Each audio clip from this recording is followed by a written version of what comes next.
a todos y todas a esta nueva sesión de estudio del libro del texto de un curso de milagros que hacemos a través de la plataforma Amor que Sana. Vamos por el capítulo 15 y la sesión 7, el sacrificio innecesario. Esta sesión ya llevamos 2 miércoles estudiándola porque nos hemos detenido mucho a reflexionarla y a trabajarla porque tiene que ver mucho con cómo operan las relaciones especiales. ¿Cuál es el mecanismo con el que enganchamos a nuestros hermanos para mantener las relaciones especiales? Los manipulamos a través de la culpa, pero el instrumento es la ira, ¿no? Bueno, este tema lo encontramos, venga a ver un momentico en qué página lo encontramos. 354. 354, empieza la 351, pero vimos hasta el párrafo 10, así que hoy continuamos con el párrafo 11 y ese está en la página 354. Si es en la edición nueva, sería la página 359 y el párrafo 10 lo encontramos, el 10 y el 11 en la 362. Voy a hacer un breve resumen de lo que vimos en estos 10 primeros párrafos para que nos sintonicemos y continuemos luego con el estudio del párrafo 11. Este es una sesión, esta sesión 7 o subtítulo 7 del capítulo 15, yo la considero muy central en el capítulo 15, porque en las sesiones anteriores que hemos visto de este capítulo 15, pues nos va escribiendo los elementos de las relaciones especiales y los elementos de lo que constituye una relación santa. Pero, y nos hablaba pues de varios elementos que constituyen la relación santa y también otros elementos que constituyen la relación especial. Pero en este nos explica cuál es el mecanismo. En esta sesión sobre el sacrificio innecesario nos va a explicar el mecanismo que utiliza nuestro ego para entablar las relaciones especiales. Es un mecanismo psicológico que lo operamos casi que inconscientemente y es el instrumento de la ira. Yo me pongo iracundo con un hermano, me pongo bravo, furioso, para hacerlo sentir culpable. Y cuando lo hago sentir culpable, entonces lo someto. ¿No? Él se siente culpable y yo lo puedo manipular, yo lo puedo controlar, ¿no? Ese es un mecanismo que lo hacemos inconscientemente y lo hemos venido, por eso hemos detenido tanto a lo largo de las 2 semanas previas, porque pues ha despertado interés en los hermanos y hermanas que han venido participando y han venido expresando pues sus preguntas, sus inquietudes sobre el tema. Así que voy a repasar muy rápidamente estos 10 primeros párrafos. El párrafo primero está centrado en el tema de la atracción. O sea, estamos sometidos a 2 atracciones. La atracción que ejerce el ego sobre nosotros, ¿no? Que está, que es la atracción de las relaciones especiales de amor y odio especial, y la atracción que ejerce, digamos, el Espíritu Santo Dios, que es la atracción del amor. Y nos van a recordar que pues no hay ningún otro amor que nos pueda satisfacer, sino pues el amor verdadero, o sea, el amor de Dios. Luego nos va a decir que en el párrafo 2 que el ego entabla relaciones con un solo propósito. Y ese solo propósito es obtener algo, o sea, las relaciones que nosotros establecemos en este mundo. las relaciones de pareja, de trabajo, de comunidad, bueno, de estudio, lo que sea, siempre, si estamos en la universidad, estamos en el colegio o estamos en la comunidad, pues establecemos relaciones con algunos y con otros no, ¿no? En la universidad pueden haber 40 alumnos en mi clase y yo te establezco relaciones muy especiales con dos o tres, ¿no? Y eso tiene un propósito, ¿no? Lo que en algunas escuelas de psicología llaman una agenda oculta. Que inconsciente busco a esas personas porque creo que me van a servir para algo, ¿no? O sea, desde el ego no establecemos relaciones inocentes. Y para obtener ese algo, vamos a hacer que ellos se sientan culpables. Así que en algún momento le disparamos el dardo de una queja, de un reclamo, de un reproche o una manifestación de ira. Eso dispara la culpabilidad en el otro y además nos hace creer que nos liberamos de la nuestra. Ese es el tema. Ahora también nos dice que si nosotros examinamos la culpa y se la entregamos al Espíritu Santo, pues podemos liberarnos de ella, ¿no? Entonces nos dice que el propósito del ego es conservar e incrementar la culpa. O sea, yo en las relaciones las conservo incrementando la culpa. O sea, recordándole a mi hermano o a mi hermana los errores que cometió en el pasado o los que está cometiendo ahora. La hago o lo hago sentir culpable. Y nos dice una frase muy lapidaria. El ego no le desea el bien a nadie. O sea, el ego está ausente de propósitos nobles y bondadosos, ¿no? También nos va a decir que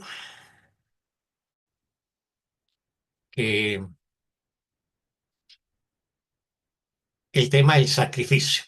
Entonces, el ego toda relación que el ego entabla está basada en la idea de que sacrificándose a sí mismo, él se engrandece.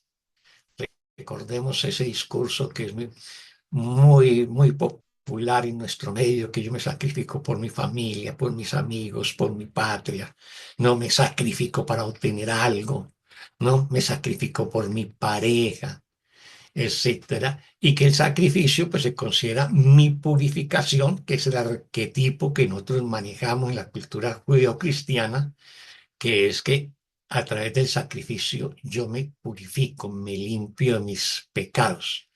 Así que el sacrificio me va a sanar, ¿no?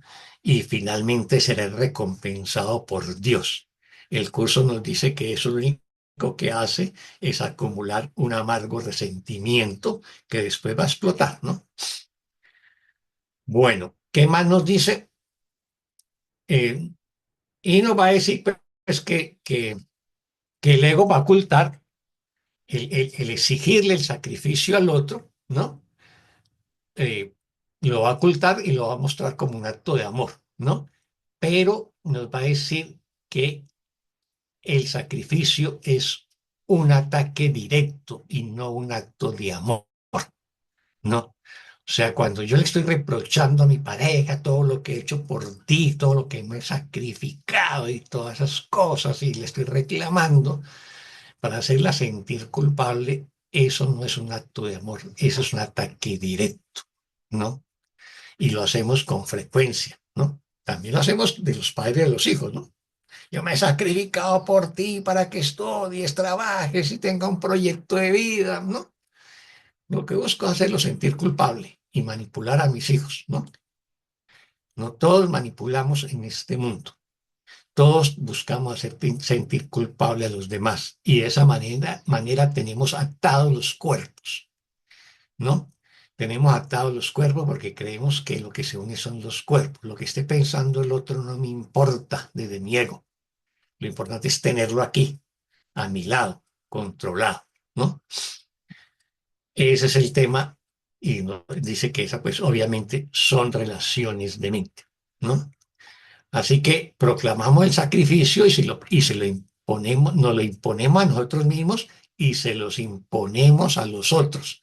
No le exigimos que acepte la culpa y que se sacrifique también, ¿no? Eso es lo que hacemos y de esa manera es que sostenemos las relaciones especiales en este mundo.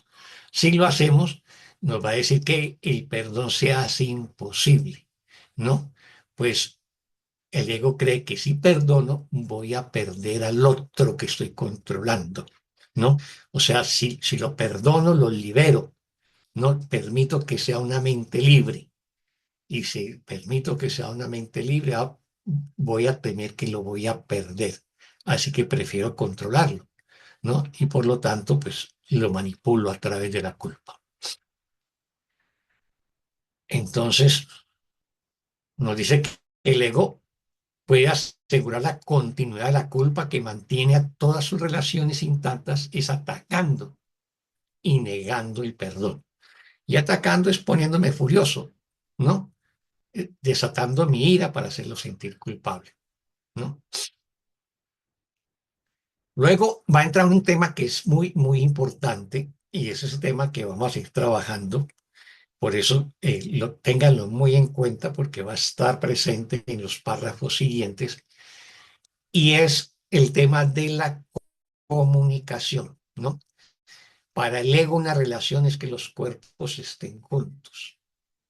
O sea, muchas veces no me importa qué, en el fondo, qué es lo que piensa, ¿no? O qué es lo que siente mi pareja. Lo importante es que esté a mí, la controle, ¿no? Entonces, el tema, eh, eh, por eso dice, esto es lo que el ego siempre exige, o sea, que el cuerpo del otro esté cerca y no objeto donde se dirige la mente o lo que piensa, o sea, qué es lo que piensa el otro no me importa, lo que me importa es que esté a mi lado. ¿No? Y dice, pues eso no parece ser importante. Mientras el cuerpo está ahí para recibir su sacrificio, él es feliz, ¿no? O ella es feliz, dependiendo de quién de los dos está, digamos, en ese momento haciendo esa manipulación a través de la ira. Y considera que la mente es algo privado y que el cuerpo es lo único que se puede compartir, ¿no? Así que las ideas, o sea, lo que piensa el otro, la otra, no tiene importancia, salvo si con ella se puede atraer o alejar otro cuerpo, que es lo que hacemos en la etapa de la seducción, en la etapa de atraer al otro. Entonces ahí la idea sí tiene importancia, porque la quiero atraer. O las ideas tienen importancia si la quiero alejar, porque ya considero que esa otra persona no me brinda lo que yo necesitaba, ¿no? Así que ese es el mecanismo que utiliza el ego para juzgar si las ideas son buenas o malas, ¿no? Bueno, y luego nos va a decir que el sufrimiento y el sacrificio son los regalos con los que el ego, entre comillas, bendice toda unión. Así que cuando yo establezco una unión de pareja o de amistad, lo que estoy haciendo, ¿no? Es básicamente uniendo el sufrimiento y el sacrificio, porque va a ser eso lo que nos vamos a pedir mutuamente desde el ego. Yo hago a sentir culpable el ego para que se sacrifique y sufra por mí, ¿no? Por eso él nos recuerda en un párrafo anterior, el ego no le desea el bien a nadie, ¿no? Así que el sufrimiento y el sacrificio es el precio que pagamos por esa unión de dos egos, ¿no? El miedo a la soledad, digamos, es lo que nos empuja a unir los cuerpos, ¿no? Y cada cual busca aliviar su culpabilidad haciendo que el otro se sienta más culpable. Y ese miedo a la culpabilidad es la que atrae a los cuerpos, el miedo a la soledad, perdón, es lo que atrae a los cuerpos, pero el conflicto que genera la ira y la culpa lo único que hace es incrementar esa soledad, ¿no? Bueno, vamos a ver qué más nos dice. Mm, Entonces, la ira no es más que un intento de hacer que otro se sienta culpable. Ese es el propósito de la ira. O sea, ese es el gatillo que disparamos sobre el otro para proyectarle la culpa y hacerlo sentir culpable. Y este intento constituye la única base que el ego acepta para las relaciones especiales. O sea, la base de las relaciones especiales es la ira, ¿no? Para se sentir culpable. Por eso la ira y la culpabilidad son el sustento y la base de las relaciones especiales que establecemos desde nuestro ego. La culpa es la única necesidad del ego, o sea, el ego necesita hacer sentir culpable al otro, ¿no? Porque así cree que también se está liberando de su propia culpa. Y entonces, aquí ya en este párrafo 10 va a entrar en el tema de la comunicación, que va a ser central de ahora en adelante. Y nos dice, mas recuerda esto, estar con un cuerpo no es estar en comunicación. Así que aquí nos va a plantear dos temas en la pedagogía del curso, como siempre, que son dos pares de opuestos, la verdadera comunicación y la falsa comunicación. Desde el ego creer que dos cuerpos que se juntan es comunicación, ¿no? Y esa, desde la perspectiva del curso de milagros, es una falsa comunicación. La verdadera comunicación es cuando dos mentes se unen. Eso es el instante santo. Eso también es la psicoterapia. Acordemos de esa fórmula que nos hace el líder a los sábados de psicoterapia. Uno tu mente a la mía. Unimos la mente. Esa es la verdadera comunicación. Y entonces luego, y si crees que lo es, o sea, que dos cuerpos es estar en comunicación, unir dos cuerpos es estar en comunicación. Si creemos eso, te sentirás culpable con respecto a la comunicación, o sea, con respecto a la verdadera comunicación, y tendrás miedo de oír al Espíritu Santo, de reconocer su propia voz, al reconocer en su propia voz tu necesidad de comunicarte. O sea, cuando yo creo que la verdadera comunicación es la comunicación de dos cuerpos, voy a sentirme culpable respecto a la verdadera comunicación, que es la comunicación entre mentes. Le voy a tener miedo al Espíritu Santo y voy a tener miedo a esa necesidad interior de comunicarme realmente. O sea, cuando creo y afirmo que cuando dos cuerpos se juntan es una comunicación, estoy negando la verdadera comunicación. O sea, la de unir mi mente con la del Espíritu Santo, o unir mi mente con mi hermano, o unir mi mente con Dios. Tengamos muy en cuenta ese tema de la comunicación, porque se va a desarrollar en los siguientes párrafos, o sea, el párrafo 11 en adelante. ¿Alguna pregunta de estos 10 primeros párrafos que hemos visto de este subtítulo 7, el sacrificio innecesario, antes de continuar con el párrafo 11?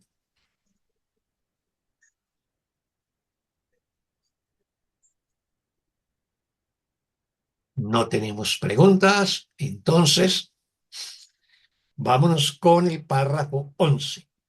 Yo puedo leer, ¿Quién Oscar, nos... Aló, adelante. párrafo 11. El Espíritu Santo no puede enseñar valiéndose del miedo. ¿Cómo iba a poder entonces comunicarse contigo mientras creas que comunicarte equivale a quedarte solo? Obviamente es una locura creer que vas a ser abandonado si te comunicas verdaderamente. Sin embargo, son muchos los que creen esto, pues creen que sus mentes tienen que ser algo privado o de lo contrario las perderían, pero que si son únicamente sus cuerpos los que están juntos, sus mentes siguen siendo suyas. La unión de los cuerpos se convierte, por lo tanto, en la forma de mantener la separación de las mentes, pues los cuerpos son incapaces de perdonar. Solo pueden hacer lo que la mente les ordena. Muchas gracias, Elida. Pregunta o comentario a este párrafo 15, a este párrafo 11, perdón.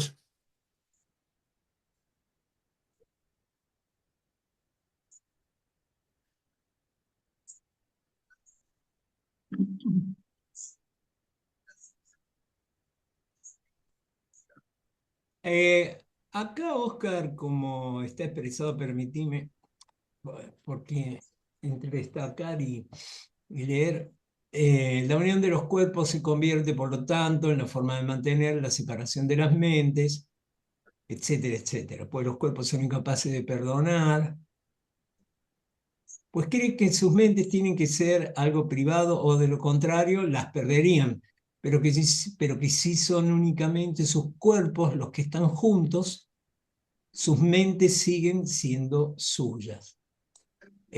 Lo que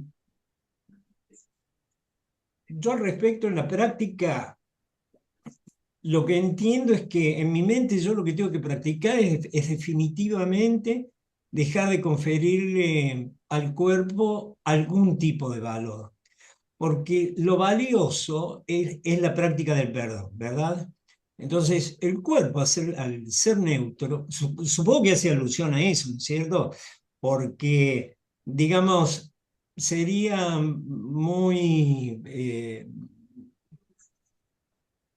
sería muy simple pensar en que uno desea la unión, por ejemplo, cuando uno desea casarse con alguien. Es que eso es desear la unión de los cuerpos. Bueno, para quien no practique el curso de milagros, sí, para quien lo practica, no. Es decir, en la teoría, si yo tengo claro en esto, yo puedo contraer o no matrimonio, yo puedo estar en pareja o no, porque es en mi mente en donde tiene que operar la comprensión de que en el instante santo mismo soy uno con la mente de todos mis hermanos. Sería una obviedad esto de buscar la unión de los cuerpos. No sé si me explico. Ujú. Sí, es cierto, Hockey, pero es lo que hacemos desde el mundo y es lo que hacemos desde el ego. Sí. O sea, eh, y es lo que hacemos y lo hacemos como un mecanismo de supervivencia incluso de la especie, ¿no? Y también como un mecanismo psicológico de sentirnos completos, ¿no? De ahí que Ujú. hablemos de mi media naranja, todas esas cosas. Sí. Entonces, por eso hacemos el cortejo, por eso hacemos el enamoramiento, la seducción, el erotismo, el amor romántico, para atraer a la otra o al otro. Eso siempre lo hacemos y en ese proceso, como les dije la vez pasada, en ese instante de enamoramiento y de cortejo, anulamos los juicios frente a mi potencial pareja. Yo no la juzgo, no la Sí, condeno, eso es ¿no? correcto. Me muestro perfecto y además como necesito psicológicamente esa pareja porque ya determiné que es la que quiero para mí, entonces mm, no la juzgo y más bien engrandezco sus virtudes, las sobredimensiono. Ya cuando se establece la relación de pareja y se asienta la relación de pareja, digamos, como dice, hacemos ante el altar del sufrimiento y del sacrificio esa unión, pues ya nos mostramos nuestros egos tal como son y empieza el conflicto en la relación, ¿Mm? los juicios, los ataques, la ira para hacerla o hacerlo sentir culpable. Ese, digamos, es el mecanismo que opera en nuestro ego y todos lo hacemos eh, a todo nivel. O sea, lo hago yo con mi pareja o mi pareja conmigo, lo hacemos los padres con los hijos, cuando los regañamos, los castigamos, entonces los hacemos sentir culpables, y ellos también lo hacen con nosotros, ¿no? Aprenden que llorar es el mecanismo para llamar atención cuando son muy bebés, porque ni siquiera hablan, entonces están Sí. enfermos, tienen hambre, se han cagado, entonces lloran y saben que ese es el mecanismo para llamar la atención y después siguen llorando por todo. Y de esa manera también manipulan a los padres. O sea, todos lo hacemos desde el ego. Ahora, este párrafo, pongámosle cuidado a las primeras dos oraciones. Aquí está Bueno, apuntando, eso estaba por decir, claro, está bien. ¿no? ¿Qué es lo que está apuntando este párrafo? Es que como ya lo que ha hecho Jesús hasta el párrafo 10 es mostrarnos de una manera absolutamente descarnada el ego y muy cruda, y tal vez por eso nos impactó tanto en las dos sesiones pasadas, y por eso hubo tanta pregunta y tanta reflexión. Y bueno, eso nos enriqueció mucho con todas esas preguntas. ¿Cuál es el temor que nos da el curso en estos momentos cuando nos describe el ego así tan descarnadamente? Que no le desea el bien a nadie, ¿no? Que nos ponemos furiosos con el otro para hacerlo sentir culpable y controlarlo y dominarlo, someterlo, ¿no? Manipularlo, etcétera. Pues es casi como que, bueno, entonces lo mejor es dejar mi pareja, acabar con mis Claro, relaciones especiales, irme para una cueva, estar solo. Entonces, el curso nos va a decir que no, que el Espíritu Santo no pretende quitarnos nuestras relaciones especiales, ¿no? Pero hay un temor cuando nos la plantea de esa manera. Entonces, es ese miedo el que nos está planteando las dos primeras oraciones. El Espíritu Santo no puede enseñar valiéndose del miedo. O sea, si yo encuentro que mi relación en mis relaciones especiales son dañinas, porque realmente son dañinas, sí. no son dementes, son monstruosas, como nos lo dice en un párrafo La anterior. monstruosidad, Entonces, pues voy a evitar tener ese tipo de relaciones. Voy a evitar, entonces me va a dar miedo entablar una comunicación con el Espíritu Santo. Por eso nos dice, ¿cómo iba a poder entonces comunicarse contigo mientras creas que comunicarte equivale a quedarte solo? O claro, sea, ese es el temor interno que nos genera, digamos, esa descripción que nos dio del ego y su mecanismo para sostener las relaciones especiales basadas en la ira y la culpabilidad.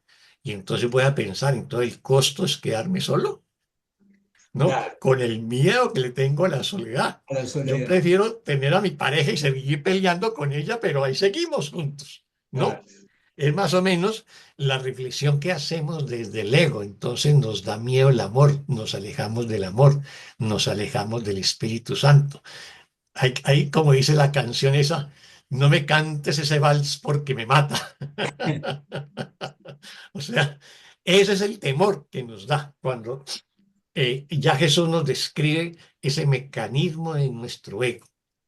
Y por lo tanto, nos está diciendo, solamente el Espíritu Santo nos puede enseñar valiéndose del amor y no del miedo. O sea, no pretende quitarnos la claro, pareja, no pretende que nos quedemos solos. Ese es el tema que va a desarrollar el párrafo. Entonces luego nos va a decir, obviamente, es una locura creer que si te comunicas vas a ser abandonado. Eso es una locura desde el punto de vista de la mente recta, sí, correcta y sana. O sea, si yo me comunico, es una locura pensar que si yo me comunico con el Espíritu Santo para sanar mis relaciones, voy a ser abandonado, voy a perder mi relación de pareja o relaciones de amistad o de trabajo. Sin embargo, son muchos los que creen esto. O sea, ese es uno de los obstáculos, digamos, cuando vamos a enfrentar nuestros demonios internos, nuestros conflictos, ¿no? Mis relaciones especiales, porque vamos a creer que nos vamos a quedar solos si partimos de que no son los cuerpos los que se unen, sino que son las mentes, que es lo que nos está enseñando Jesús acá. Pues creen que sus mentes tienen que ser algo privado o de lo contrario las perderían. Y eso es lo que creemos siempre desde el ego. O sea, yo puedo estar con mi pareja bien, mal o regular, pero puedo tener mis fantasías y mis pensamientos de ataque. claro, Y creo que eso es privado. Y creo que si no fuera privado, pues perdería la relación. Se destruiría esa relación especial. Pero que sí son únicamente, pero que si son únicamente sus cuerpos los que están juntos, sus mentes siguen siendo suyas. Ese es el tema que nosotros hacemos desde el ego. O sea, finalmente yo conservo mis pensamientos privados porque no son pensamientos amorosos y por lo tanto no los comparto y mantengo la relación física de cuerpos y, y no estoy solo. Eso es lo que me digo desde el ego. En cambio, si comparto mis pensamientos y son pensamientos no amorosos, pues voy a creer que voy a perder la relación, ¿no? Y que la relación se va a romper y que me voy a quedar solo. Ese es mi temor. La unión de los cuerpos se convierte, por lo tanto, en la forma de mantener la separación de las mentes. Entonces, si yo refuerzo la unión de los cuerpos, estoy reforzando la separación de las mentes. Y lo que nos está tratando de enseñar el curso es lo contrario. Si yo refuerzo la unión de las mentes, voy a tener una relación santa con mi hermano, y los cuerpos ya se convierten en un instrumento de comunicación para comunicar amor, paz, dicha, ternura, bondad. Ya los cuerpos no son un instrumento para el ataque, son un instrumento al servicio del amor. Pues los cuerpos son incapaces de perdonar. Eso es importante que lo tengamos en cuenta. Los cuerpos no son automotivados, los cuerpos no piensan por sí mismos. Entonces nos dice, los cuerpos son incapaces de perdonar y nos lo va a explicar en la última oración, solo pueden hacer lo que la mente les ordena. ¿Cuál mente? Pues la del ego, si estamos gobernados por el ego, o la del Espíritu Santo, si estamos gobernados por el amor. No, sea el uno o sea el otro, el cuerpo simplemente hace lo que la mente le ordene. ¿Estamos ahí claros? A ver. Sí, Oscar, ah, Adelante, adelante. Eugenia levantó la mano y yo no sé quién más. Dani Emil se levantó primero la mano. Ah, bueno. es que se me fue. Era algo referente al miedo al Espíritu Santo, pero se me fue exactamente la pregunta. Perdón. Bueno, no hay problema. Bueno, no hay problema. Cuando se le aparezca otra vez la palomita, le diría, vuelve y pregunta. Bueno, Eugenia. digo, es que me confunde un poco porque yo había entendido que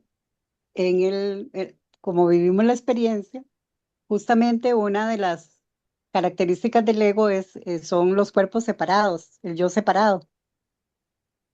No sé si es lo mismo, porque entiendo que sí, que los cuerpos, ¿verdad? Que nos vemos como cuerpos separados, como una falsa creencia en el mundo. Entonces, cuando aquí se habla de la unión de los cuerpos, y lo que buscamos es visualizar desde el ser en unidad, entonces ahí se me confunde un poco. Ser, unidad y los cuerpos separados o los yo separados en el mundo. Y la mente, claro, la mente en unidad también, o sea, la unidad de la mente es fundamental. Pero entonces ese párrafo me confunde por eso. Cuando me dice la unión de los cuerpos, no es, digamos, el elemento fundamental para la comunicación, sino que es la mente. Y por otra parte me dice que en el mundo nos vemos como seres separados, como seres limitados. Entonces, ¿cómo lo resuelvo? A ver, Eugenia, vámonos a la génesis no el libro de Génesis, sino de la génesis del ego. Del curso. Del ego, ok. No, o sea, ¿qué es lo que nos dice el curso? Bueno, también el Génesis de la Biblia también lo explica a su manera, simbólicamente. O sea, en el Génesis de la Biblia simplemente estábamos en el cielo, vivíamos en paz, armonía, plenitud, absoluto bienestar, eternidad, amor, paz y dicha. Y, Unidad. y cometimos un error o un pecado que llama el original, y entonces Dios nos sacó a patadas del paraíso. Esa es la separación, ¿sí? Ajá, Desde el punto de vista del curso, pues no fue Dios, sino fuimos nosotros los que elegimos la separación y originalmente siempre hemos sido mente. Recordemos el repaso de hoy, soy tal como Dios me creó y como me creó Dios, como espíritu, como mente. Entonces, para hacer real la separación, pues comenzamos a fabricar este mundo como un opuesto al del cielo. O sea, si Dios es amorfo porque es espíritu, pues aquí creamos un cuerpo y le damos ok. forma, ¿no? Ujú, ujú, Si Dios es la unidad, nosotros creamos la multiplicidad. ajá, Por lo tanto, el curso nos dice que en la mente del Hijo de Dios que cree, a veces separado del Padre, se fracciona en millones y millones de pedazos. Esos ajá, millones y millones de pedazos son los millones y millones de cuerpos que nosotros creemos ver en este mundo. ¿Sí? ujú, Entonces, pero todos esos millones y millones de cuerpos no es más que la mente del Hijo, la mente una del Hijo de Dios que creyó haberse separado del Padre, ¿no? O ujú, sea, todos somos la mente del Hijo. Entonces, nosotros nos inventamos el cuerpo como un refugio para negar el amor y para afirmar la separación.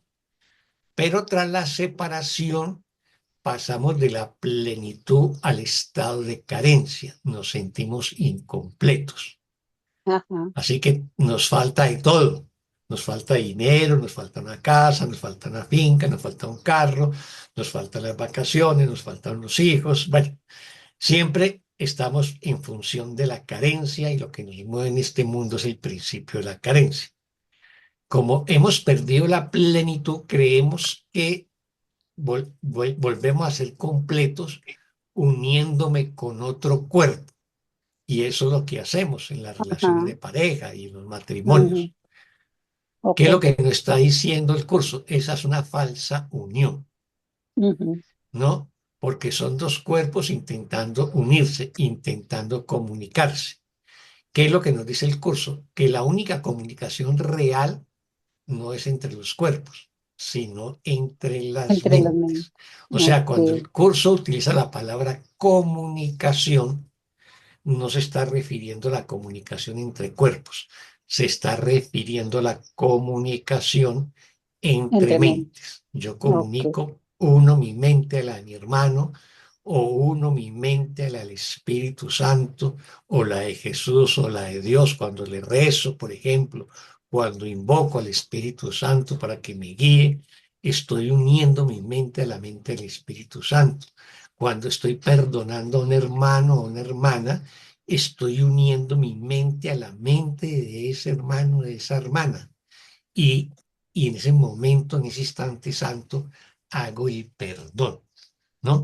Así que para el curso la palabra comunicación no existe para los cuerpos, ¿sí?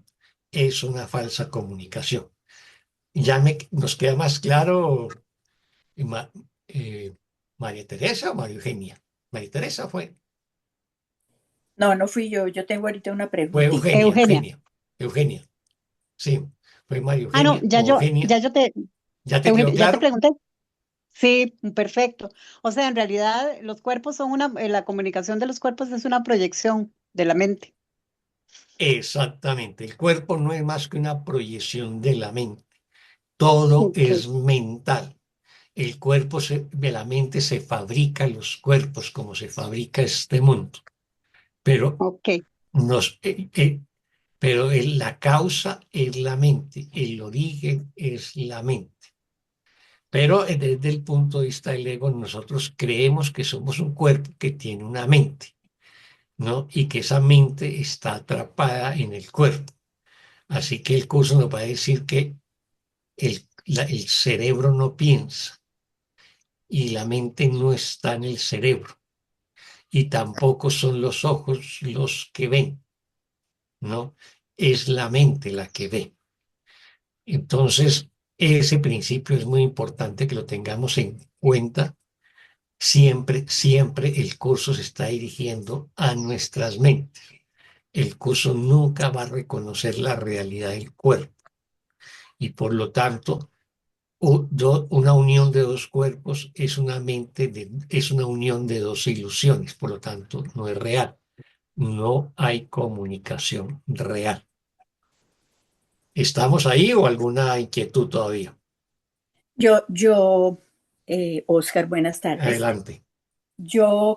Aquí donde dice el número 7, pues los cuerpos son incapaces de perdonar, solo pueden hacer lo que la mente les ordena.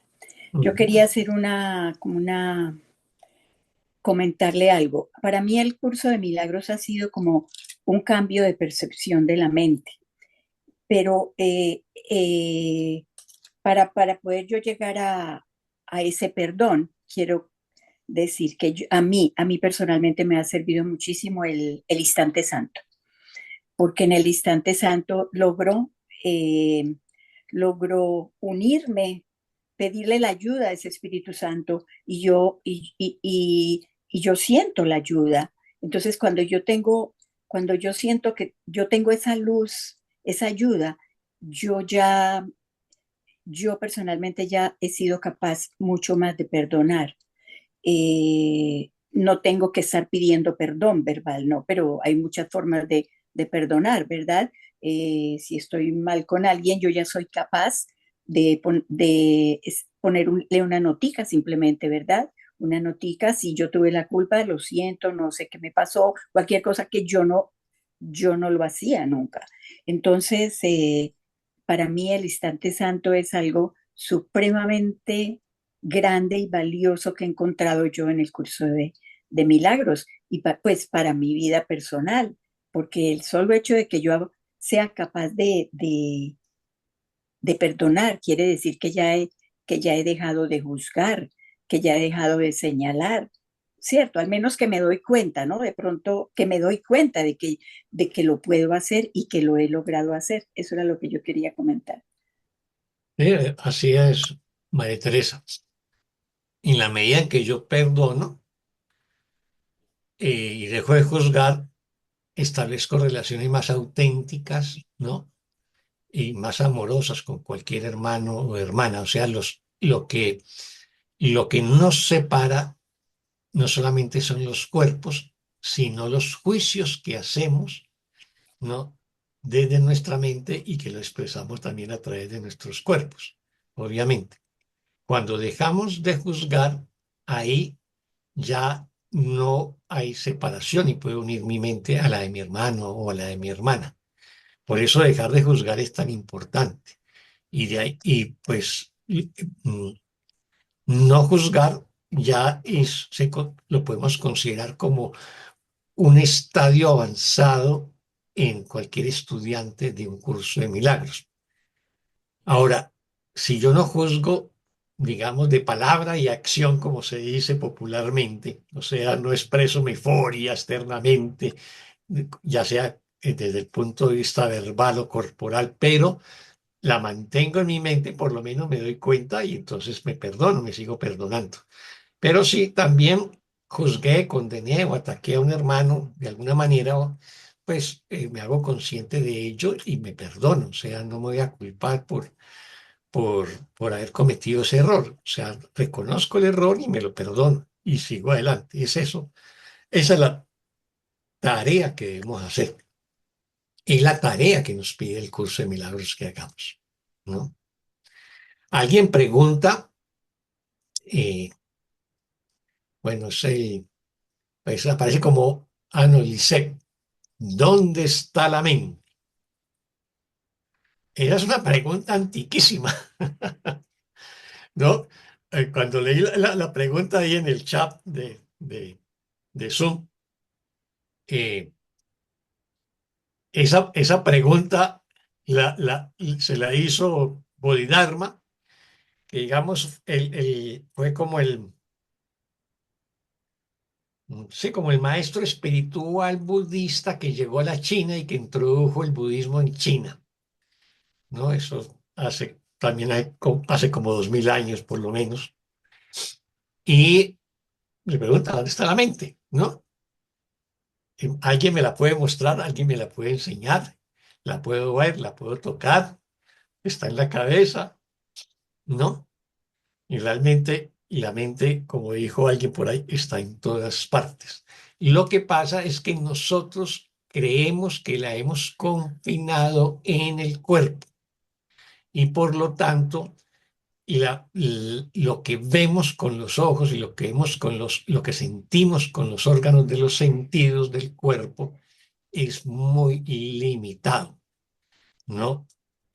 Pero cuando nosotros nos distanciamos del cuerpo, o sea, ya no nos reconocemos como cuerpo, nos desidentificamos del cuerpo y no le damos ningún significado al cuerpo, entonces nos vamos a, a, a asumir o a comprender que somos mente y por lo tanto la mente es ilimitada. Preguntémonos a dónde va la mente cuando soñamos. Sale completamente del cuerpo y crea otras realidades que las sentimos muy vividas, muy reales cuando soñamos. Pero cuando estamos digamos, en el estado de vigilia con el cuerpo, creemos que la mente está limitada al cuerpo, pero es una creencia y una autolimitación que nosotros mismos nos hicimos. Si alguien ha estado en sesiones de hipnosis, se van a dar cuenta cosas extraordinarias que una mente puede lograr en hipnosis. Yo me acuerdo, estando también muy joven, hace varias décadas atrás, ¿no? Que participaba en un taller que llamaban algo así como de metafísica, ¿no? Y se trabajó mucho temas de hipnosis y se hicieron cosas fantásticas. El instructor hipnotizaba a uno del grupo y, y le decía, mm, ¿qué tiene, qué tiene la persona que está dos puestos detrás de ti en su saco? Entonces dijo, sus documentos. ¿Y qué documentos? Tales. ¿Qué número tiene el documento? Tal. ¿Qué nombre tiene el documento? Lo fue diciendo, ¿no? Todo lo que tenía el otro se lo leyó, se lo leyeron a la persona hipnotizada, ¿no? Y así también cosas corporales, no sentir nada, o sea, estar completamente anestesiado en hipnosis, o sea, te punzaban con una aguja y no sentías nada. A mí me hicieron sentir como un árbol y quedé como un palo y colocaron mi cuerpo, lo elevaron y colocaron mi cabeza sobre el espaldar de una silla y los pies sobre la espaldar de la otra silla y yo quedaba recto en el aire. Y me decían, levante una pierna, y la levantaba, levante un brazo, lo levantaba y seguía ahí como un palo. O sea, la mente es extraordinaria, tiene un poder infinito, pero nosotros nos hemos autolimitado, es una creencia, pero la mente es ilimitada, ¿no? Somos absolutamente ilimitados y eso es porque somos todavía tal como Dios nos creó. La separación no es más que una creencia, no es más que un pensamiento de separación, no es más que un sueño de separación. Pero la mente no es propia. Para el curso no. O sea, para el Exacto. curso no existen pensamientos privados porque somos una sola mente, la Somos mente una del Hijo mente. de Dios, Ajá, ¿no? exacto. Y eso también lo identificamos, ¿no? Nosotros hay veces percibimos lo que piensa el otro, o hay veces yo voy a decir algo y el otro lo dijo Lo dice. simultáneamente conmigo, Ujú. o iba a llamar a alguien y ese alguien me dijo precisamente te iba a llamar. Bueno, cosas por el estilo nos suceden en la vida cotidiana, Aquí hay un dicho que dice, me robaste el pensamiento. ¿sí? Me imagino que O, en todo o percibimos las intenciones del otro, de la otra, ¿ves? Entre más Ajá. sensible Sí, pero como un sea dicho una así. mente, entre más sensible sea una mente, porque se ha cultivado y todas las cosas, va a tener unas capacidades de percepción extrasensorial más altas.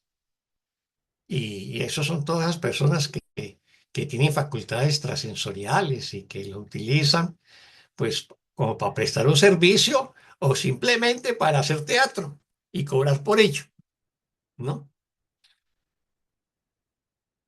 Alguien levantó la mano, Soraya, adelante, Soraya. Sí, Oscar, buenas tardes a cada Buenas uno de ustedes. tardes. Sí, Oscar, yo acá quisiera compartir algo con respecto a lo que nos dice Jesús y nos repite una y otra vez, ¿no? Como eso que dices tú, que está en una lección, que no somos cuerpos, somos espíritu, que nuestra mente es ilimitada y tiene un poder que no reconocemos y que aparentemente pareciera que tuviéramos miedo todavía a ese poder de mente para usarlo. eh, para usar el poder de la mente a favor del espíritu o el amor. Y se me venían como estas ideas que nos entrega el curso, que varias veces nos dice que nuestros oídos no escuchan y que nuestros ojos realmente no están viendo nada, sino que es la mente la que está percibiendo y tal como dices tú, que no hay pensamientos privados. Y yo hace como 2 semanas atrás, yo te comentaba, Oscar, que estaba acá en mi casa y mi esposo se estaba duchando y yo estaba afuera estaba tejiendo y en algún momento yo lo siento orar o mantrear y, y a mí me dio como una alegría, ¿no? Yo dije, ah, mira, debe estar orando o lo sentía recitando algo, la verdad, recitando. Y cuando sale de la ducha, después a mí se me olvidó preguntarle, oye, ¿qué es lo que estabas cantando? ¿O te oí decir algo? Pero se me fue.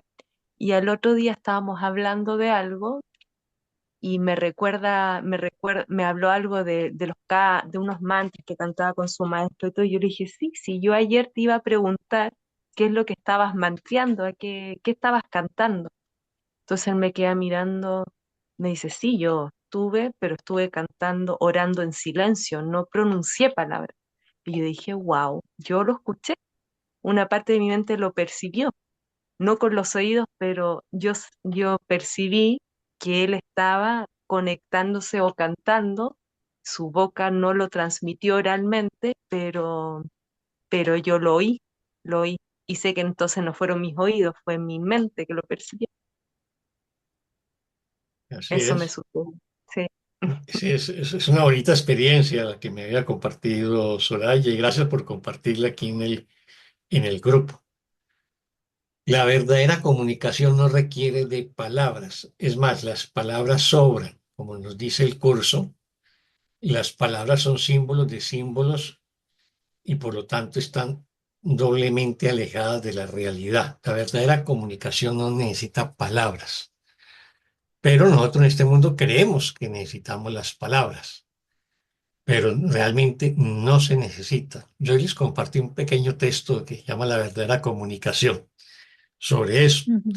Y por qué las palabras, eh, pues nosotros creemos que nos comunicamos con palabras o necesitamos comunicarnos con palabras porque nos identificamos como cuerpos. Entonces los cuerpos se comunican a través de las palabras, necesitan pues una lengua y unos órganos de fonación, unas cuerdas vocales y necesitan utilizar el aire y todas esas cosas para que el sonido pues se manifieste. Pero antes de yo pronunciar una palabra verbalmente, tengo que haberlas pensado. Entonces, y lo primero es el pensamiento. Y ese pensamiento yo lo traduzco en un lenguaje fonético, en unas palabras. Y luego si lo escribo, pues en escritura sobre el cuaderno, pues es otro símbolo. O sea, primero el símbolo fonético, eh, pero antes del símbolo está la idea, el pensamiento genera una imagen.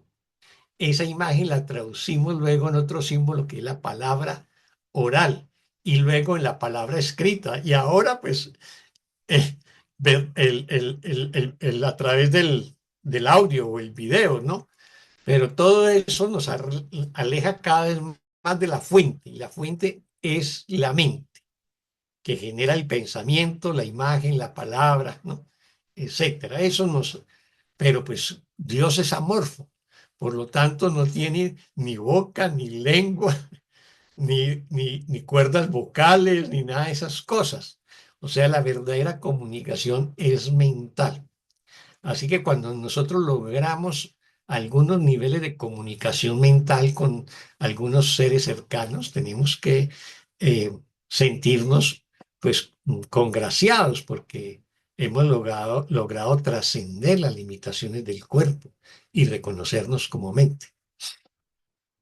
Muchas gracias, Soraya. ¿Alguien más? Una pregunta, Oscar.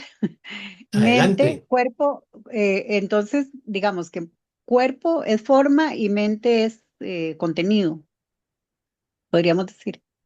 Sí, desde el punto de vista de cómo lo entendemos en este mundo, pero para el curso lo único real es la mente, el cuerpo no Ajá, es real.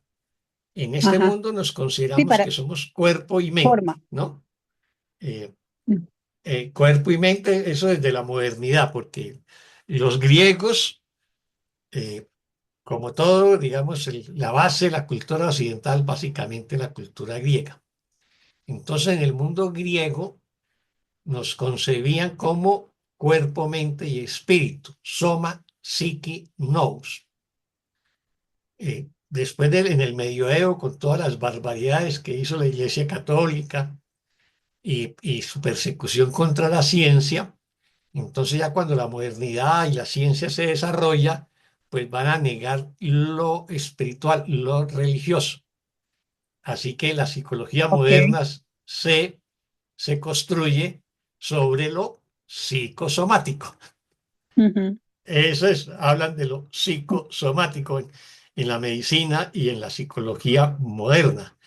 Ya hay otros psicólogos que van a incluir esa tercera parte de nous, como Carl Jung, ¿no? Pero Freud no reconocía No, ese tercer elemento, ¿no? Pero desde el punto de vista del curso, somos solo mente, solo espíritu. Recordemos, creo que la sí. lección 98, soy Ujú. espíritu, ¿no? Ok, gracias. Un gusto. ¿Alguien más? Bueno, entonces vámonos con el párrafo 12. ¿Quién nos ayuda con la lectura del párrafo 12?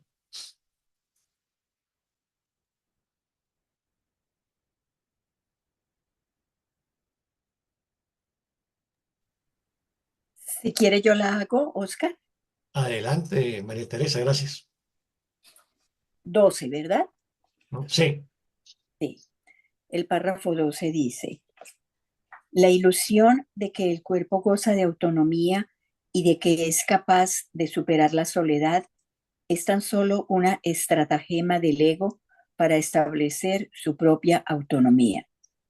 Mientras creas que estar con otro cuerpo es tener compañía, te verás obligado a tratar de reducir a tu hermano a su cuerpo y a confinarlo allí mediante la culpabilidad.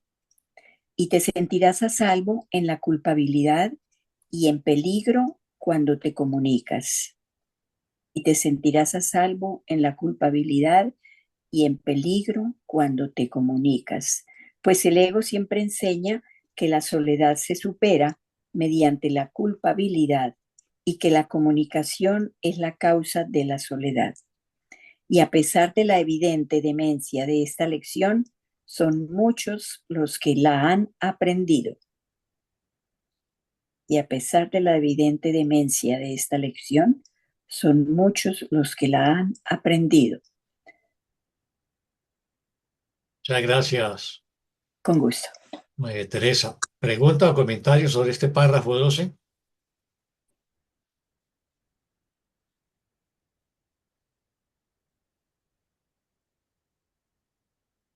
Puedo decir algo que estoy pensando desde hoy. Este tema de si lo que tengo en la mente se supiera o se expresara y lo mantengo privado, me parece que incluye un juicio negativo en principio, ¿no? Porque ¿qué tendría de malo que yo exprese o que el otro sepa mi pensamiento privado, si no creyera yo que hay algo malo en él, ¿no? Esto como que estaba pensando, el pensamiento yo lo mantengo privado porque yo creo que si no lo mantengo privado va a generar algún conflicto. Por eso es privado nada más, porque cuando realmente, como hacemos o el instante santo o lo que sea, muchas veces se desdibuja ese temor que yo tengo del pensamiento privado, ¿no? Entonces, bueno, eso, ¿no? Como que el pensamiento privado incluye un juicio. Eso como que veo, ¿no? Si no, no lo mantendría privado. Exactamente. Ya lo has dicho perfectamente, Silvana. Silvana. Sí.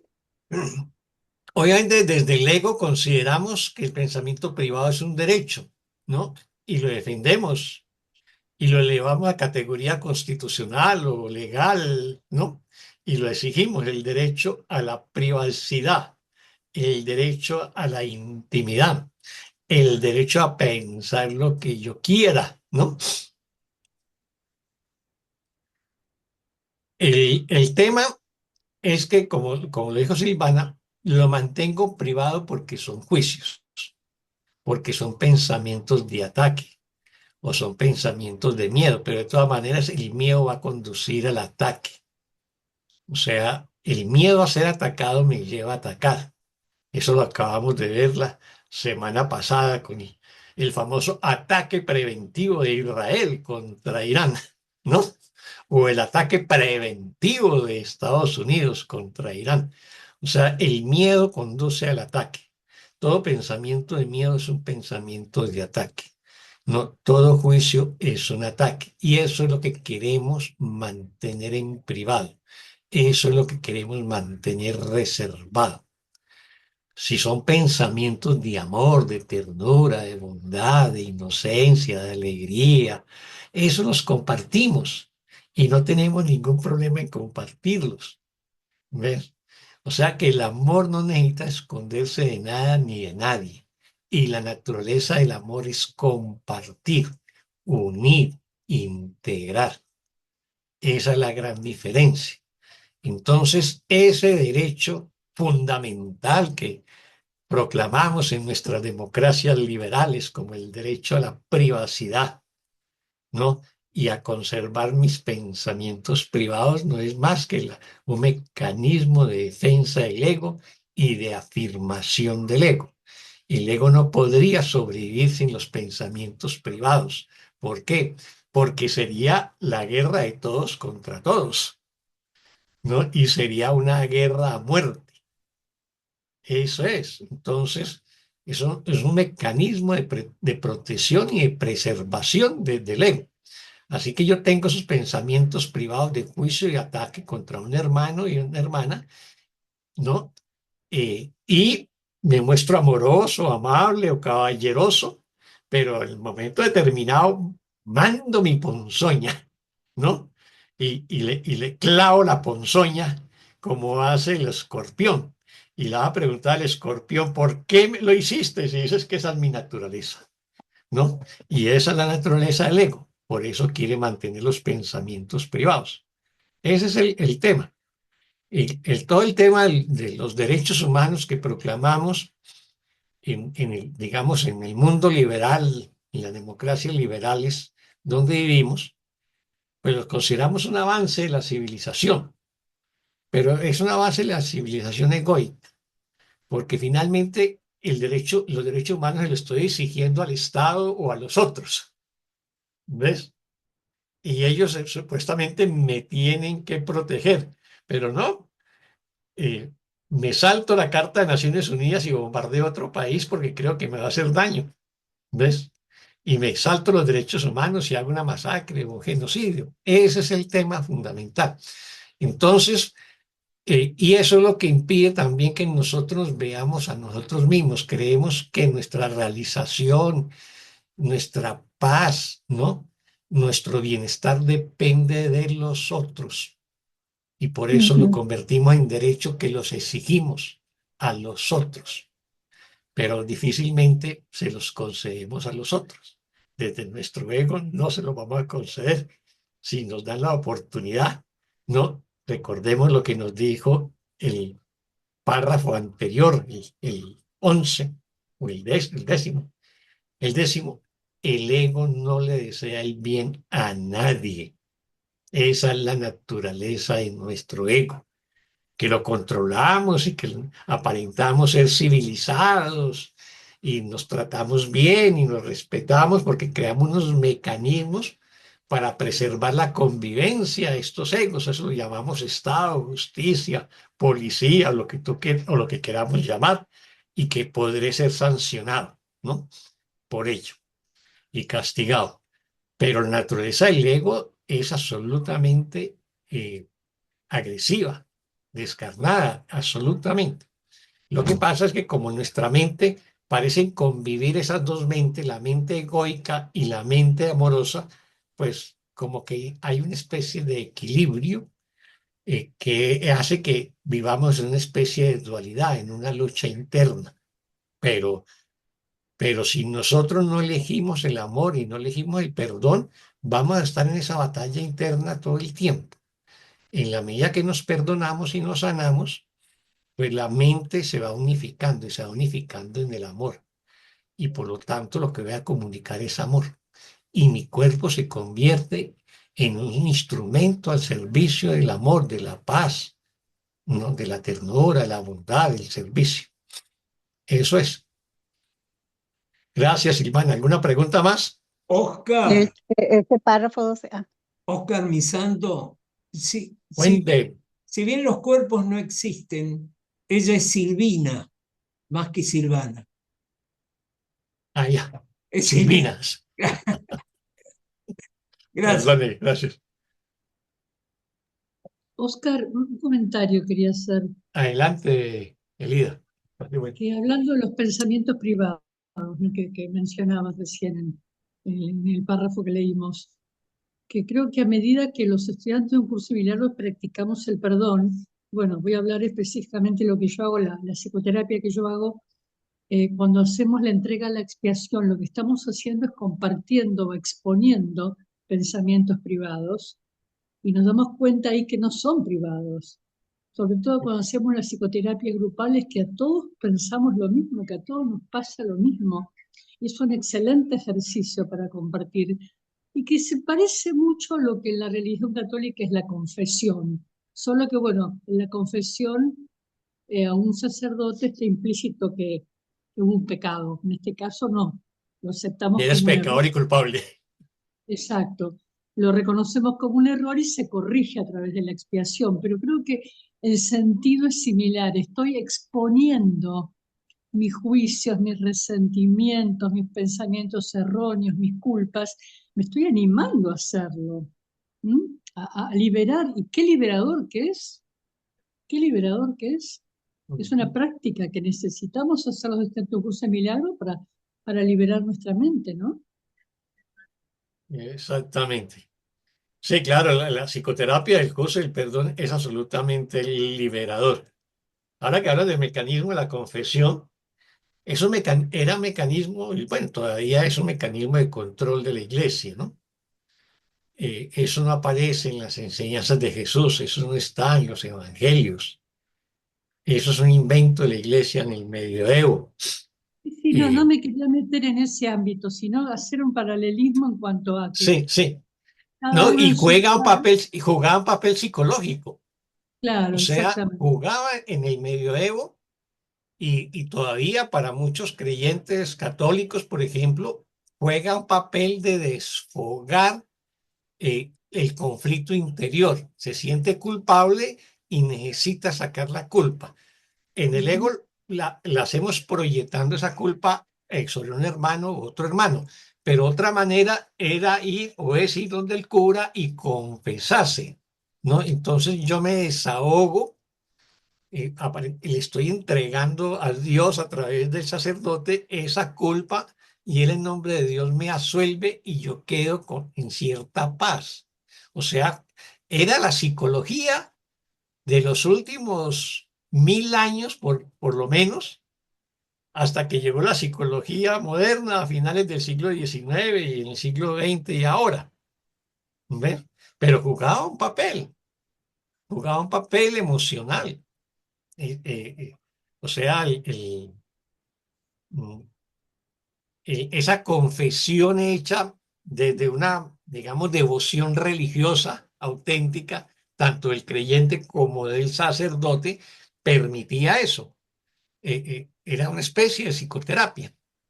Yo me acuerdo que alguien me comentaba y tenía toda la razón, no sé si era un comentario, lo leí en algún momento.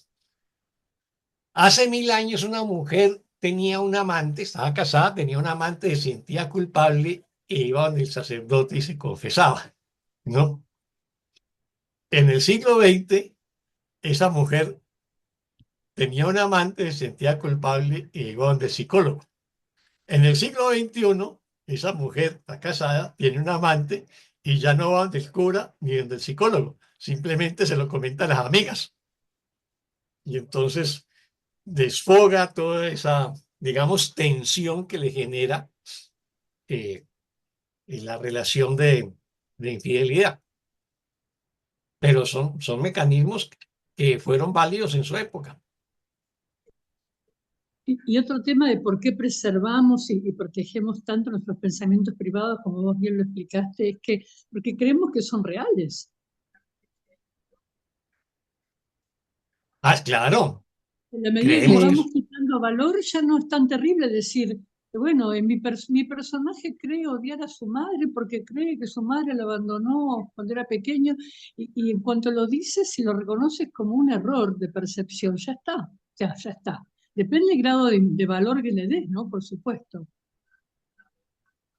¿Mm? no te escuché lo último que dijiste, Elida. Digo que depende del grado de valor que le des a tus pensamientos. Ah, claro. Si tú ya le has quitado, has aprendido a través de la práctica, por lo menos algunos pensamientos, a quitarles valor, ya los puedes compartir sin culpa, porque sabes que son falsos. Pero no nos pasa con todos los pensamientos así, algunos que preservamos cuidadosamente y no queremos que nadie se entere de lo que pensamos porque creemos que son reales y que si alguien se enterara que pensamos de esa manera, bueno, seríamos expulsados del planeta, digamos, del universo. Ujú. Eso da Sí, mucho sí. miedo. Sí, nos da miedo. Hay una lesión que ahora no me acuerdo el número, que habla de eso, describe lo terrible que son nuestros pensamientos, ¿no? Son horrorosos los pensamientos que proclamamos privados. Y si lo examinamos, hay veces nos da horror de nosotros mismos. No me acuerdo el número de esa lesión, Y no pero sé si uno habla también cuando habla de la mente que no perdona, me parece que también ahí habla de lo sí, que estás diciendo. es posible que sí. Pero es eso. Por eso los custodiamos y los proclamamos como mi mente, mis pensamientos privados y mi derecho a la privacidad y a esa intimidad mental. Pero finalmente lo que estoy preservando, defendiendo, son todos mis pensamientos de ataque y de juicio. O sea, mi ego completamente descarnado, que no quiero que los otros lo sepan, porque si lo supieran, pues me atacarían, me condenarían, me mandarían al ostracismo. Bueno, qué sé yo. O me atacarían porque, pues, si ven que estoy atacando, pues me van a atacar, ¿no? Por eso es que el ego defiende tan celosamente eso, los pensamientos privados. Y no son reales, nos dice el curso, no son reales, no hay pensamientos privados, que es lo que nos explicabas tú en el momento de la sanación en psicoterapia, cuando dices uno mi mente a la tuya, y se está uniendo la mente del psicoterapeuta con la del paciente, y estamos invocando ahí la presencia del Espíritu Santo para hacer esa unión real a través del amor. Pero quienes participamos de la psicoterapia nos damos cuenta que ese conflicto, ¿no? Ese rencor, ese resentimiento que está siendo sometido a psicoterapia, que expuso el paciente, todos lo tenemos y todos teníamos también que sanarlo. Por eso es que no sana únicamente en las psicoterapias cuando se hacen en grupo, eh, por, por, por Zoom o por YouTube. No solamente sana el paciente y el terapeuta, sanamos todos. Si nos entregamos a esa unión, si nos entregamos a esa sesión de psicoterapia y ponemos ahí también sobre la mesa ese mismo tema que puso sobre la mesa el quien hizo de paciente en la sesión, porque todos somos esa parte de esa mente que sufre o que tiene resentimientos, rabias o culpas o, bueno, remordimiento o lo que sea. ¿Ves? Y por eso nos identificamos con el que hace de paciente. Y si hacemos, acompañamos la psicoterapia plenamente, nos estamos sanando. Por eso es tan importante también participar, así sea, digamos, no como paciente. ¿Ves? Gracias, Oscar. No, gracias a ti, Elida. ¿Alguien más? Nadie más. Bueno, vámonos con el párrafo 13. Oscar, perdón, hay un comentario en el chat de Eugenia. Dice, Virginia Woolf, bueno, no sé si se pronuncia así, una escritora inglesa decía, no hay barrera, cerradura ni cerrojo que puedas imponer a la libertad de mi mente. Un ejemplo de privación de la mente, dice ella. Sí, de la privación de la mente. Sí, de la privación o la mente privada, ¿no? O los pensamientos Claro. privados. Yo no sé si yo lo interpretaría así, porque dice que no Esa es hay la nada que confusión que pueda tengo. imponer, o sea, mi mente es libre, ¿no?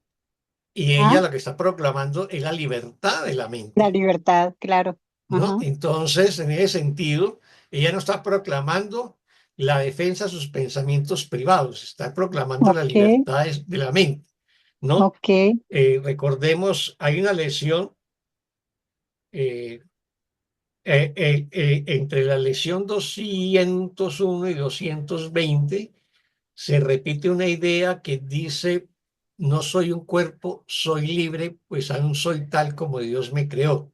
O sea, ok. ¿qué es lo que es libre? No soy un cuerpo, soy libre. ¿Qué es lo que es libre? Mi mente. O sea, mi mente es libre, es de una libertad infinita.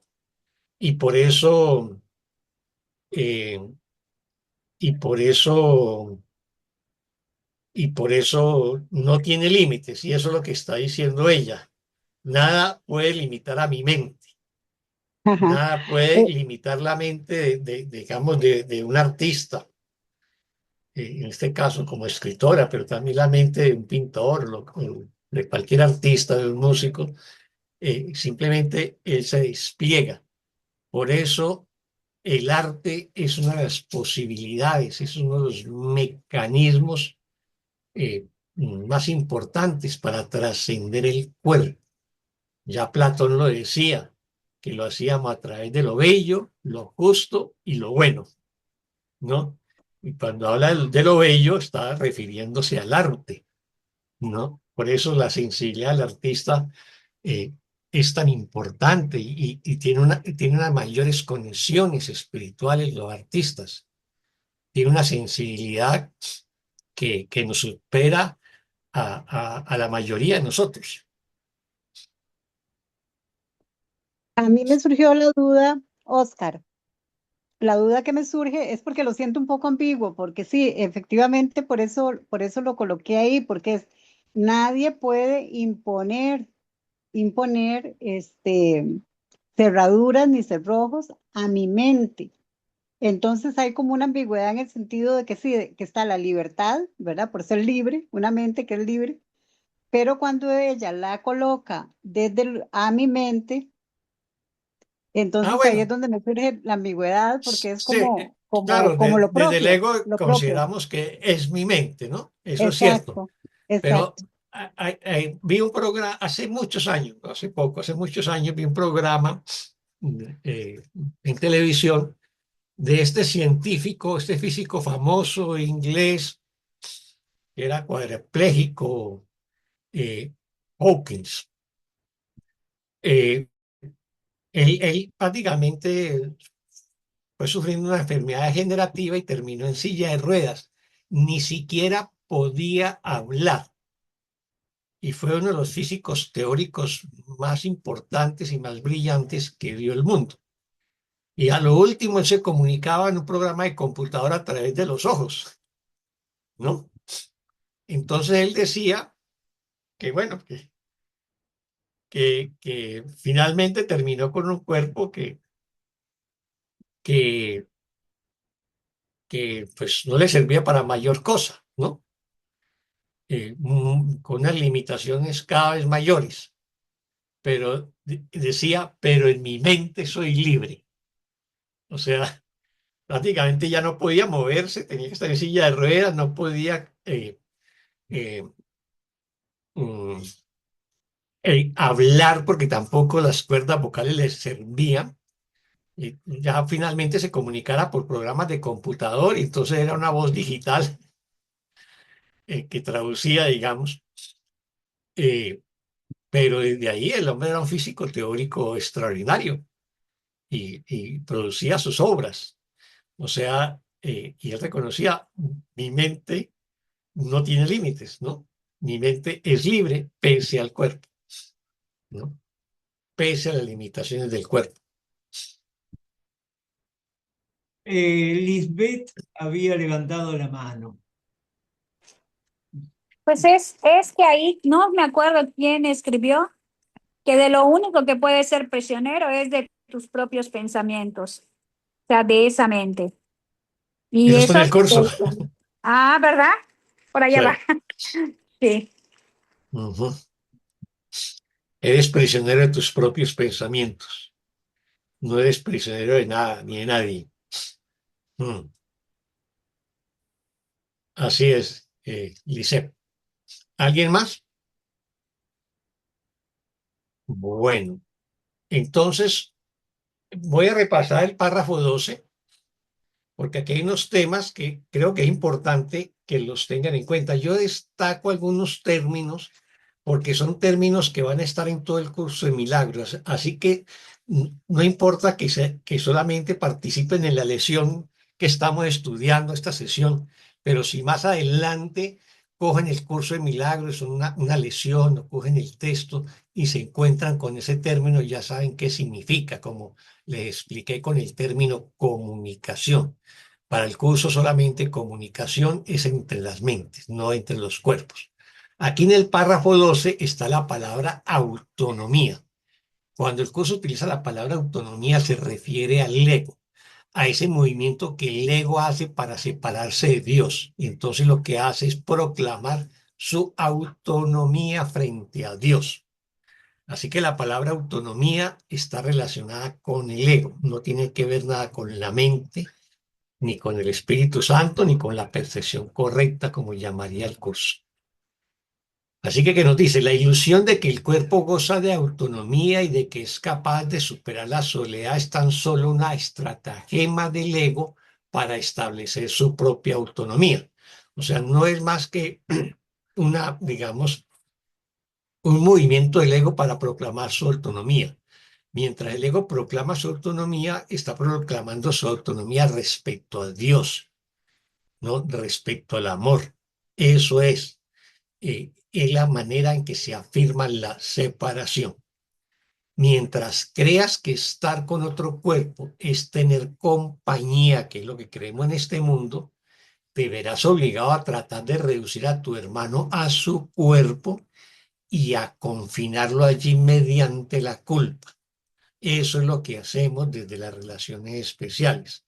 Creemos que somos cuerpos, ¿no? Que unir dos cuerpos, eso es compañía, con eso supero la soledad y si creo eso, necesariamente voy a reducir a mi hermano a un cuerpo, o sea, lo voy a ver como un cuerpo y por lo tanto lo voy a atacar a través de la ira para mantenerlo aprisionado a través de la culpa. Ese es el mecanismo del ego. Y te sentirás a salvo en la culpabilidad y en peligro cuando te comunicas. O sea, yo me siento seguro haciendo sentir culpable a mi hermano y me siento en peligro si me comunico con Dios o con el Espíritu Santo y sano y perdono. Porque en la medida que sano y perdono, voy a liberar a mi hermano de la culpa y por lo tanto no lo voy a tener aprisionado y voy a creer que lo voy a perder. Por eso, como mecanismo de control y defensa, el ego va a recurrir a la culpa. Pues el ego siempre enseña que la soledad se supera mediante la culpa, o sea, las relaciones especiales en este mundo las entablamos para supuestamente superar la soledad, pero esa soledad, la supuesta soledad entre comillas, la voy a manejar es mediante la culpa y que la comunicación es la causa de la soledad, o sea que si yo perdono, o sea, me comunico con Dios, con el Espíritu Santo o con la mente de mi hermano, esa es la causa de la soledad. ¿Por qué? Porque voy a compartir mis pensamientos privados, que son mis pensamientos de ataque. Y si comparto mis pensamientos de ataque, me voy a quedar solo. Y a pesar de la evidente demencia de esta lesión, o sea, la del ego, son muchos los que la han aprendido, ¿no? Ese es o sea, a pesar de esa, de la demencia, de la manera como el ego actúa, pero que ya sabemos cómo opera, pues muchos hemos aprendido ya que la comunicación es la manera de superar la soledad, de unir mi mente y de sanar mi mente. Bueno, párrafo 13. ¿Quién nos ayuda con el párrafo 13? Yo, Lisbeth. Lisbeth, hagamos 13 y 14, que están corticos los dos, para Ok, que terminemos esta sesión 7 del capítulo 15 hoy. sí. 13. El perdón radica en la comunicación tan inexorablemente como la condenación radica en la culpa. La función docente del Espíritu Santo consiste en enseñar que la comunicación es la salvación a aquellos que creen que es condenación y llevará a cabo su función, pues el poder de Dios en él y en ti están unidos en una relación real, tan santa y tan poderosa que puede superar incluso esa creencia sin temor alguno. 14. A través del instante santo es como se logra lo que parece ser imposible, haciendo que resulte evidente que no lo es. En el instante santo, la culpabilidad no ejerce ninguna atracción, puesto que se ha reanudado la comunicación. Y la culpabilidad, cuyo único propósito es interrumpir la comunicación, no tiene ningún propósito en él. No hay nada en el instante santo que esté oculto, ni hay en él pensamientos privados. El estar dispuesto a entablar comunicación atrae a la comunicación y supera la soledad completamente. Ahí el completo perdón tiene lugar, pues no hay ningún deseo de excluir a nadie de tu compleción. Al reconocer de súbito cuán importante es el papel que todos desempeñan en ella, al reconocer de súbito cuán importante es el papel que todos desempeñan en ella, bajo la protección de tu plenitud se invita a todo el mundo y se le da la bienvenida. Y comprendes que tu compleción es la de Dios, cuya única necesidad es que tú estés completo, pues tu compleción hace que cobres conciencia de que eres suyo. Y en ese momento es cuando te experimentas a ti mismo tal como fuiste creado y tal como eres. Muchas gracias, Gracias. Lisette. ¿Alguna pregunta o comentario sobre estos dos últimos párrafos? Eh, del párrafo, del párrafo 12 creo que es, la ilusión de gozar de autonomía tiene que ver con la ilusión de haberme autocreado. Ah, sí, claro. Cuando yo proclamo la autonomía, me he independizado de Dios Claro. y me he inventado este mundo. O sea, el curso explica la separación de dos maneras. Una es el instante en que el Hijo de Dios soñó esa pequeña desblocada idea de la separación y se olvidó de reírse de ella.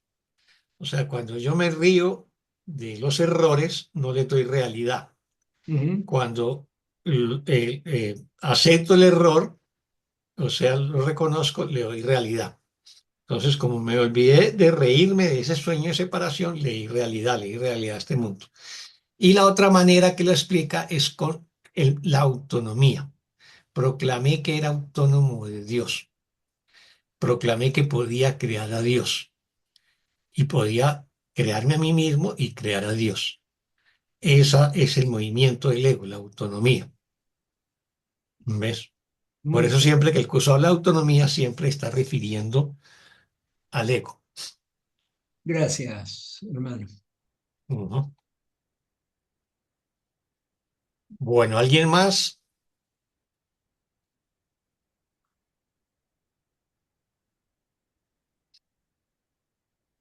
Nadie más. Bueno, entonces vamos a repasarlo. El 13. El perdón radica en la comunicación tan inexorablemente como la condenación radica en la culpa. Veamos siempre que el curso siempre, su metodología es en contrastes.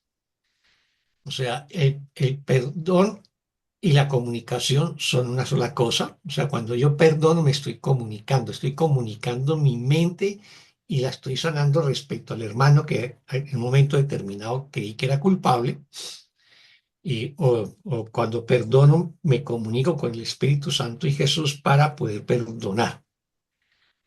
Y eso es tan inexorable como su opuesto, que es la condenación. O sea, el juicio implica condenación y ataque, que implica la culpa. O sea, la condenación y la culpa van de la mano, así como el perdón y la comunicación van de la mano. La función docente del Espíritu Santo consiste en enseñar que la comunicación es la salvación a aquellos que creen que es la condenación. Entonces, aquí nos está diciendo que el Espíritu Santo, como el maestro nuestro, su papel es enseñarnos que la comunicación es la salvación. ¿Qué es la comunicación? Unir mi mente con la del Espíritu Santo, unir mi mente con la mente de mi hermano, ¿no? Y a través de esa unión de mentes es que perdono. ¿Ves? Entonces, es enseñar que la comunicación es la salvación a aquellos que creen que es la condenación, o sea, aquellos que creen que la culpa y la condenación es la salvación, que es lo que pensamos desde el ego. Y el Espíritu Santo nos va a enseñar con toda esta pedagogía del curso que al contrario, que es la comunicación y el perdón y lo que nos va a salvar y llevará a cabo su función, pues el poder de Dios en él y en ti están unidos en una relación real tan santa y tan poderosa que puede superar incluso esa creencia sin temor alguno.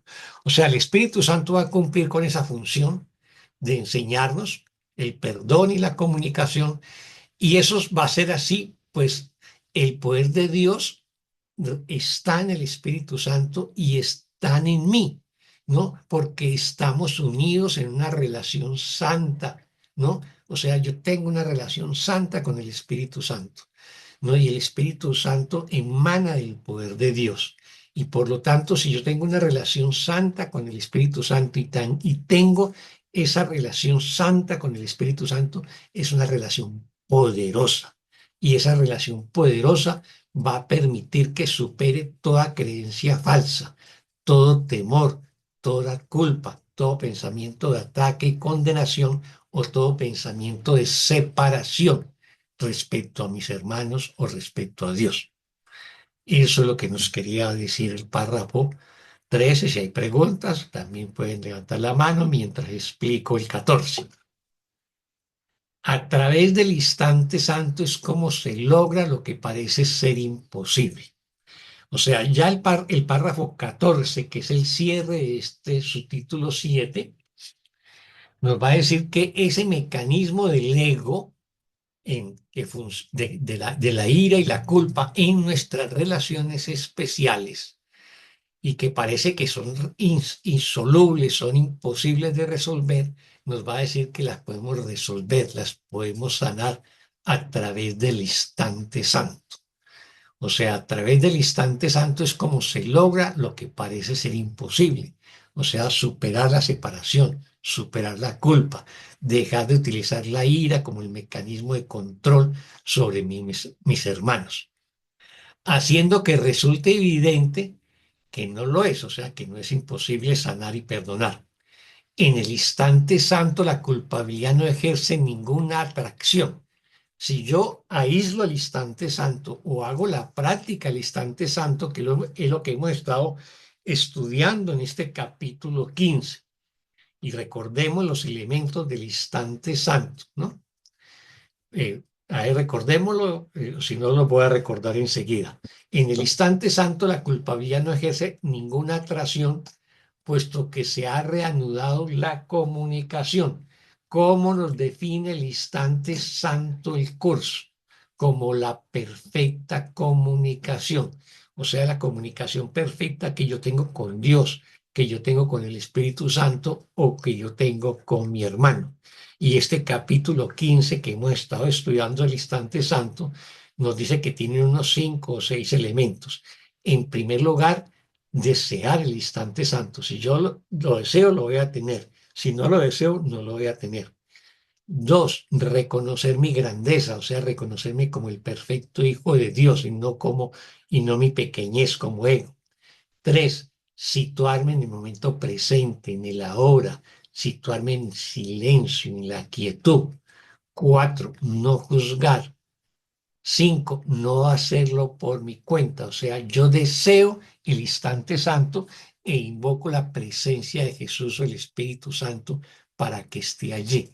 Y en esas condiciones yo perdono, o sea, yo entro en quietud, o sea, planteado en otros términos eh, más llanos, digamos, esa perfecta comunicación, ese instante santo sería así. Primero lo deseo. Segundo, invoco la presencia del Espíritu Santo de Jesús. Tercero, me reconozco como el perfecto Hijo de Dios. 4, entro en quietud y en el silencio, en el ahora. 5, no juzgo. Y en ese espacio, ¿no?, que he creado, que el curso llama practicar el instante santo o aislar el instante santo, entonces yo perdono, le entrego esos conflictos, ¿no?, esos resentimientos, esas rabias, esos pensamientos de ataque que tengo contra un hermano, se los entrego al Espíritu Santo y Él verá qué hace con ellos. Yo lo único que planteo es que no los quiero sostener más, que los quiero soltar, que los quiero abandonar, porque no representan mi verdad, no representan el amor que soy.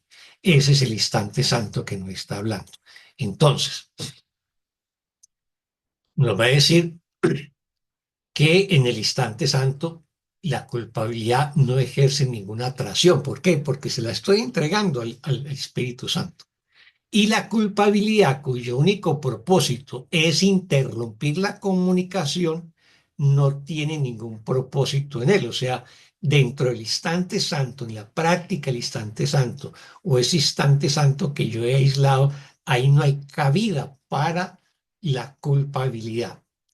No hay nada en el instante santo que esté oculto, ni hay en él pensamientos privados. Yo le entrego esos supuestos pensamientos privados al Espíritu Santo y le digo, ayúdame a sanar mi mente que está enferma. Le entrego estos pensamientos de ira y ataque que yo tengo contra este hermano, contra esta hermana, contra este líder político, contra este gobernante, contra el vecino, contra la vecina. Le entrego toda esa basura mental y se la entrego ahí al Espíritu Santo en ese instante. Luego nos dice, por eso ahí en el instante santo no hay pensamientos privados, porque es un instante de amor, de paz y de plenitud y de perfecta comunicación con el Espíritu Santo.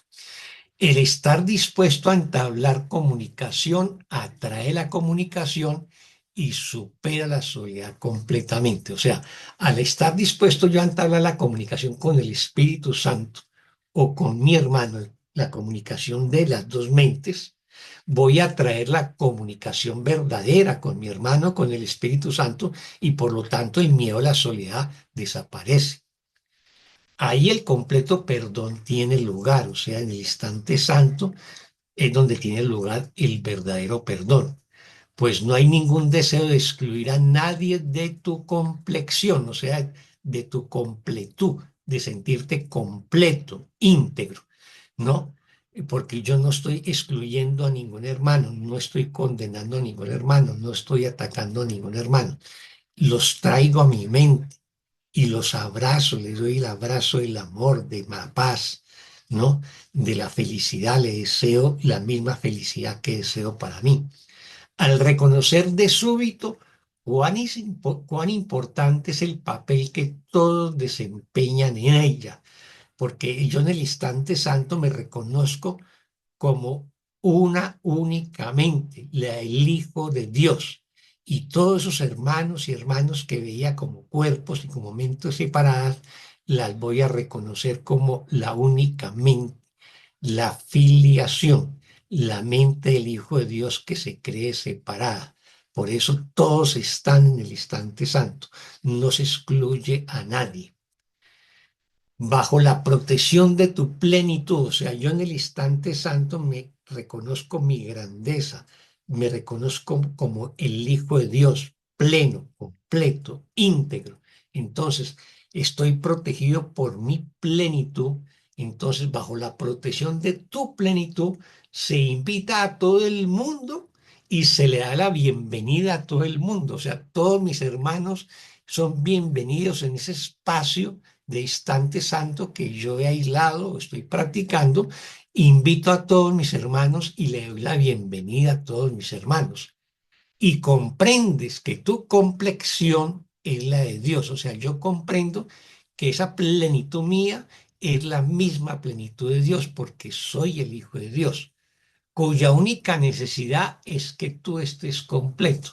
O sea, realmente Dios no tiene ninguna necesidad, pero simbólicamente aquí nos dice que la única necesidad de Dios es que su Hijo esté completo. O sea, deje de creer que está separado y que se siente incompleto. Pues tu complexión hace que cobres conciencia de que eres suyo. O sea, mi completud hace que yo cobre conciencia que yo soy el Hijo de Dios, vivo en Dios y me muevo en Dios. Y en ese momento es cuando te experimentas a ti mismo tal como fuiste creado y tal como eres. ¿Y cómo fui creado? Como espíritu. ¿Y cómo soy realmente? Como espíritu. ¿Y cómo soy? Pues unido a mi Creador, en un solo ser, en un solo amor. He dicho. ¿Alguna pregunta o comentario? Trayendo la luz, poquito. Muy buena, muy buena. Muy buena la explicación, Oscar. Gracias. ¿Les quedó alguna inquietud o pregunta? Comentario, nota de pie, página, fe, ratas o algo similar. No, excelente. Oscar, Sí.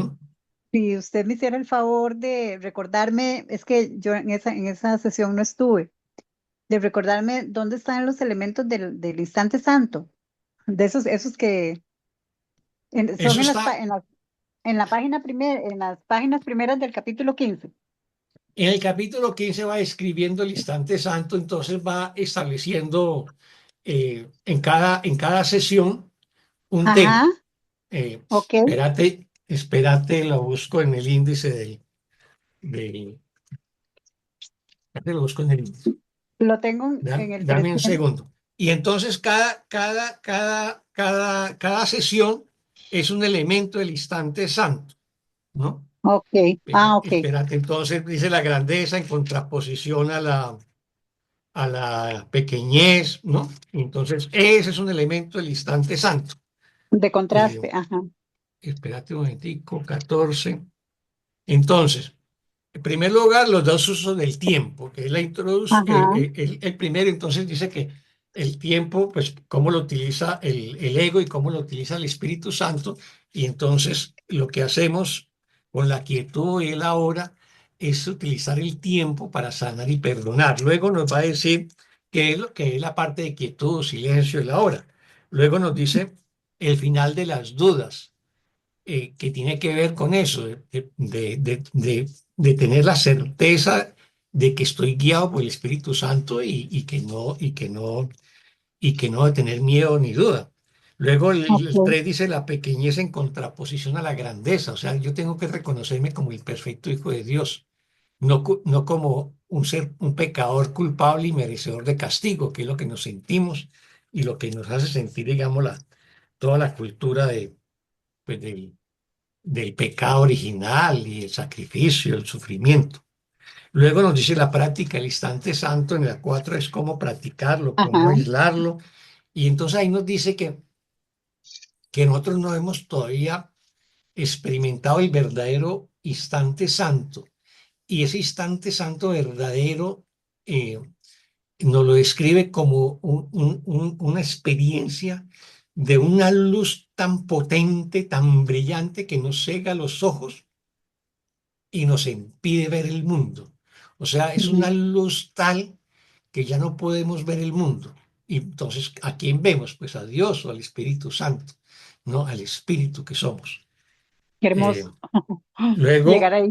pero que mientras lleguemos a ese instante maravilloso, pues nos habla de practicar el instante santo o de aislarlo. Y entonces para Ujú. aislar o practicar el instante santo están esas 5 o 6 elementos que lo constituyen.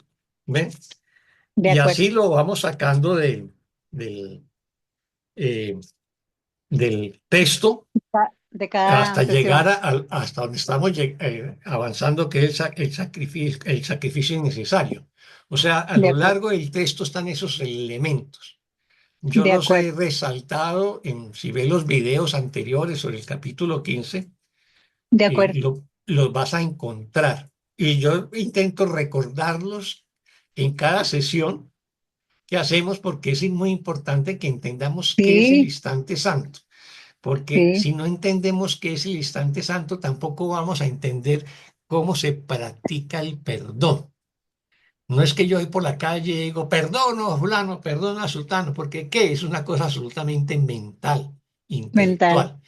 Pero si yo me aquieto, entro en silencio, entro en el ahora, en el momento presente, ¿no? Invoco a Jesús, el Espíritu Santo, y con amor y con devoción, dejo de juzgar y le entrego todos esos juicios al Espíritu Santo, a Jesús, entonces ahí se produce el perdón y la sanación. Uno mi mente con la de mis hermanos o con del Espíritu Santo. Ahí se produce la sanación. Por eso es tan importante y por eso lo he reiterado sesión tras sesión, esos elementos Claro. del instante santo. Y por esto esta sesión termina como el instante santo va a sanar ese doble mecanismo que utiliza el ego para sostener las relaciones especiales, que es la ira y la culpa. Y la ira para hacer sentir culpable a mi hermano y poderlo utilizar y manipular. Y eso yo lo puedo sanar a través del instante santo, porque ahí no hay posibilidad de la culpa. No, no hay posibilidad de sacrificio, porque el instante santo es un espacio de amor y sanación. Y donde hay amor no hay culpa, ni hay miedo. Ok. ¿Ves? Entonces, por eso lo he venido reiterando y recordando, porque si lo comprendemos es nuestra herramienta de trabajo diaria. Y luego en esta sesión quédense con 4 o 5 elementos. Las Ujú. relaciones especiales se sostienen en base a la ira y la culpa. Yo disparo la ira sobre un hermano para hacerlo sentir culpable y luego manipularlo y luego controlarlo. Y eso lo hacemos en automático, casi que inconscientemente, ¿ves? Pero y no nos damos Ajá. cuenta de que lo hacemos. Por eso tenemos que darnos cuenta, ¿no? Y traerlo a nuestra conciencia para sanarlo y para perdonarlo. El curso nos dice, la ira jamás está justificada. Siempre que yo sienta ira y exprese ira, búscate un momento de silencio, de paz, entra en ese instante santo y entrega esa ira, perdónala y restableces la comunicación con ese hermano que la había separado por la ira y el ataque a la ira y por haberlo hecho sentir culpable. Es eso lo que tenemos que hacer. Entonces, tengamos muy en cuenta ese tema de cómo la ira y la culpa son los mecanismos del ego para sostener sus relaciones especiales. Y nuestro miedo a sanar y perdonar es el miedo a la soledad. Pero realmente no es que se unan los cuerpos, lo que debe unirse son las mentes. Si yo uno mi mente con la de mi hermano a través del perdón, pues voy a tener unas relaciones de cuerpos también amorosas. La convivencia de pareja o de familia o de trabajo serán relaciones más respetuosas, más amorosas, más pacíficas, más gratificantes. De eso se Claro. trata. Y entonces nos va a recordar que el Espíritu Santo no intenta quitarnos esas relaciones especiales, lo que intenta es ayudarte a sanarlas y convertirlas en relaciones santas. Si nos quedamos con eso, ¿no? Pasamos la lesión, pasamos el examen y les mando el certificado mañana. Ay, gratitud de verdad, porque es un resumen excelente. Y bueno, después del instante santo, recuerden otra cosa que es importante y es la oración y la gratitud. Recordemos en el canto de la oración nos dice, primero perdonamos y eso lo hacemos en el instante santo y después oramos. Y así es como nos sanamos.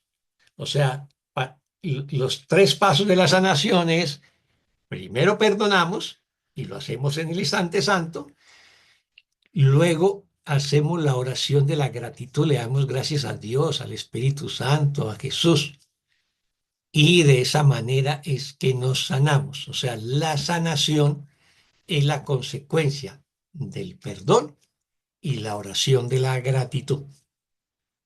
¿Estamos ahí? Para que no nos quede en el aire también ese paso de cierre final. Muchas gracias, Oscar. Perfecto. ¿Alguna pregunta? Oscar, ¿podrías por favor repetirme lo último que dijiste? La sanación es la consecuencia Del perdón de... y la oración. Y la oración es la máxima oración, la oración más elevada, que es la oración de la gratitud. No pido nada, solamente le doy gracias a Dios o al Espíritu Santo por la sanación, por el perdón, por haberme ayudado a restablecer la comunicación con mi hermano o con mi hermana. ¿Mm? O sea, la sanación tiene 2 elementos previos, el perdón y la oración de la gratitud. Si hacemos esos dos, la consecuencia es la sanación. Muchas gracias, Muy bien, Oscar. con mucho cariño. ¿Alguien más? Bueno, entonces la otra semana nos vemos para ver la sesión 8, su título 8, la única relación real. Esa la vemos la otra semana, así que muchas gracias a todas y todos. Muchas gracias a Juki, de la plataforma Amor que Sana. Apoyémosla y difundamos esta plataforma, que es el mecanismo que tenemos para pues, conocer las enseñanzas de Jesús y el Espíritu Santo. Así que Dios los bendiga, que sean felices y nos vemos la próxima semana. Gracias, mi hermano. Muchas Gracias. gracias, Oscar. Gracias. Gracias, Oscar. Muchas Muchas gracias, gracias a Oscar. todos, Bueno, a Oscar, muchas gracias. con gusto, con cariño.